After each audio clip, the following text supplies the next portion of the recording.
Hello Algebra 1 students, this is lesson 29 and our objective is how do you solve multivariable equations?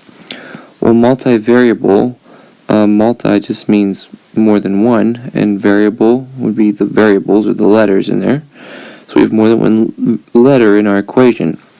Another name for this is literal equation. That's what our book calls it, but this is more of a universal term here, multivariable. So either one of those is fine. But pretty much what we're going to do is we're just going to solve for the given letter. So this one here says solve for x. So that means when we're finished, our answer down here should have x equals blah, blah, blah, blah, something. So we have to change what our equation says now into x equals something.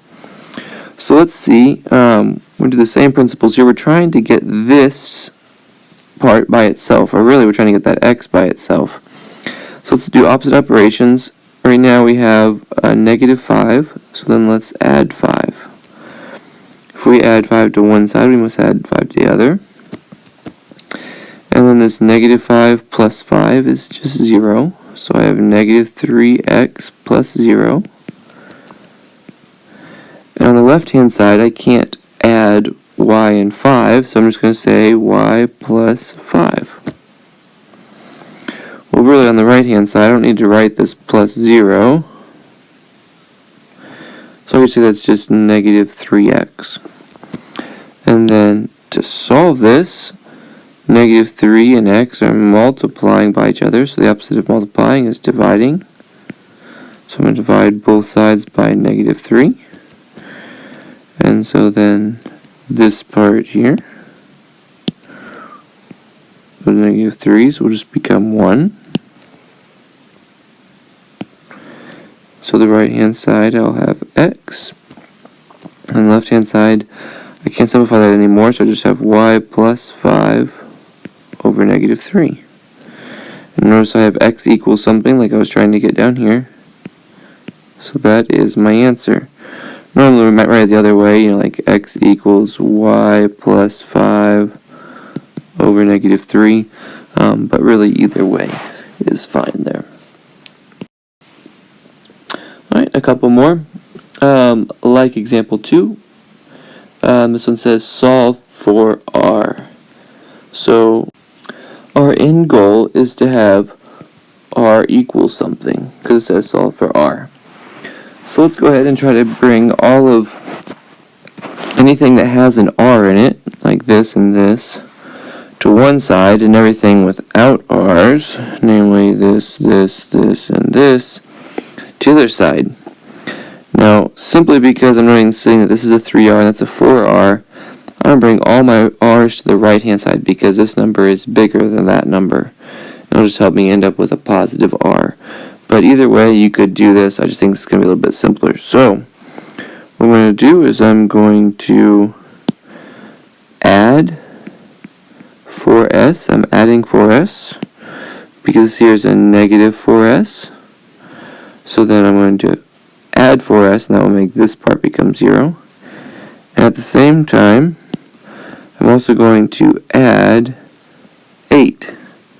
Because again, that'll make this become 0. Negative 8 plus 8 will make that become 0. And all I have left is that 4r. But of course, what I do to one side of the equal sign, I must do to the other side.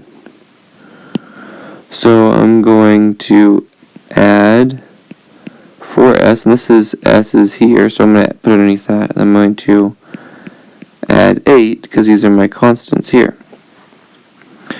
So let's see what we get here. I still have this 3r. Well, 2 s's plus 4 s's is going to give me 6 s's. Negative 7 plus 8 is going to give me plus 1. This is equal to 4r.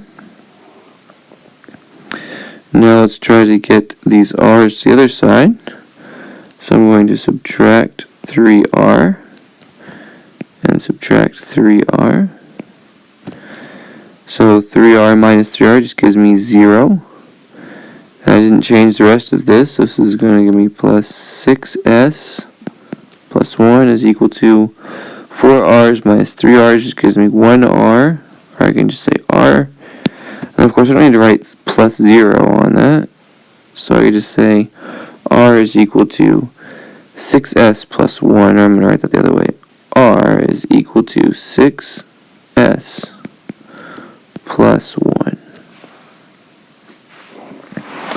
Alright, this is like example 3. It says solve this equation. It should say 4f. So let's go ahead and start off here with part A. That should say 4f. So this equation, c is equal to 5 over 9 times f minus 32. So again, it wants me to solve for f, so my answer should say f equals something. So first thing I'm going to do is I'm going to remember a trick, hopefully, that can get rid of that fraction on the right-hand side. And that's by multiplying by the reciprocal. I'm going to multiply this side by 9 over 5. When I do one side, I must do the other, so multiply the other side by 9 over 5. A little thought bubble here. 9 over 5 times 5 over 9. Those 5's reduce, become 1. Those 9's reduce and become 1, so it's just going to give me 1. And 1 times any number is just that same number. So then the right-hand side is just going to give me really 1 times this, or just f minus 32. The left-hand side is going to be 9 over 5c. And then I'm trying to get that f by itself, so I'm going to add 32. The right-hand side is going to be f. I'm actually going to write on my left-hand side just to save me a step. Then I have 9 over 5c plus 32. Notice this term has a c in it, and this one doesn't, and that's why I can't add them together. It's just going to be this one plus that one. Okay? So now moving to part B, which is that part over here. Find the Fahrenheit, the temperature F, when C is equal to 30 degrees. So I know F is equal to 9 over 5 times C plus 32. And I also know that C in this case is equal to 30. So that means F is going to equal to 9 over 5 times 30. If you want to think of it, 30 over 1 plus 32. 5 goes into 5 one time. 5 goes into 30 6 times. So I'm going to have 9 times 6 plus 32. It's going to give me 54 plus 32. That means that F is going to equal to 86 degrees Fahrenheit. That's one of my answers there for part A, and there's my answer for part B. Alright, it says the area of a triangle is A is equal to 1/2 BH. If the area is this and the height is this, what is the length of the base? So we're going to solve this in two parts. The first part, we're going to solve my equation for B, because I'm wanting to know the base. So if I can change this equation into something that says B equals, then I'll be able to plug in those numbers and solve for that. So I'm going to use the same idea that I just used a second ago to get rid of that 1/2 there, multiplying by the reciprocal. The reciprocal is 2 over 1, or just 2. So multiply this side by 2 over 1. So I'll have 2a is equal to bh. And then I'm going to solve for b. And right now b is multiplying by h. The opposite of multiplying is dividing. So then I'll have b is equal to 2a over h. Now please note that I kept the same case, like I used an uppercase here and lower cases here. I kept those same cases throughout. Okay, it's a good habit to keep the same case. And then now that I have an equation solved for b, I can use this equation and the numbers that they gave me in here to find out what b is equal to. So I'm just going to use that equation. B is equal to 2 times a over h. I know a is equal to 24 inches squared. So then I'm going to say b is equal to 2 times 24 inches squared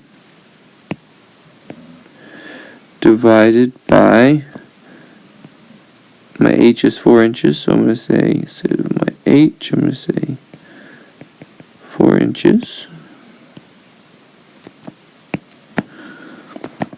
That means my b is going to equal to, well, 2 times 24 is going to give me 48 inches squared over 4 inches. Inches squared divided by inches is just going to give me inches. Coming up here where I have more room. So my b is going to give me 48 inches over 4. Then 48 divided by 4 is going to give me 12 inches. Alright. Your homework assignment. So on page 174, you're doing all of them from lesson 29 and lesson 28, and then 8 more of your choice. Good luck.